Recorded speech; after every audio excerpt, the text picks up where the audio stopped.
எல்லாம் நன்மைக்கே மாறும். அன்பானவர்களே, இன்று உங்கள் வாழ்க்கையில் கண்ணீர் இருக்கிறதா? தோல்வி, ஏமாற்றம் அல்லது பதிலில்லாத ஜெபம் இருக்கிறதா? மனம் தளராதீர்கள். வேதாகமம் ரோமர் 8:28 கூறுகிறது, தேவனிடத்தில் அன்பு கூறுகிறவர்களுக்கும் அவருடைய தீர்மானத்தின்படி அழைக்கப்பட்டவர்களுக்கும் சகலமும் நன்மைக்கேதுவாக நடக்கிறது என்று அறிந்திருக்கிறோம். யோசேப்பின் வாழ்க்கையை நினைத்து பாருங்கள். சகோதரர்கள் அவரை விற்றார்கள். பொய்யாக குற்றம் சாட்டப்பட்டு சிறையில் அடைக்கப்பட்டார். எல்லாமே முடிந்து விட்டது என்று தோன்றியது. ஆனால் தேவன் அந்த எல்லா சூழ்நிலைகளையும் நன்மையாக மாற்றி எகிப்தின் அதிகாரியாக உயர்த்தினார்.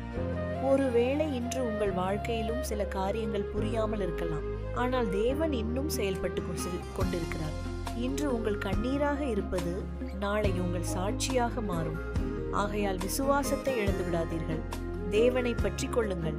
அவர் உங்கள் வாழ்க்கையிலும் சகலத்தையும் நன்மைக்கேதுவாக மாற்றுவார். கர்த்தர் உங்களை ஆசீர்வதிப்பாராக. ஆமென்.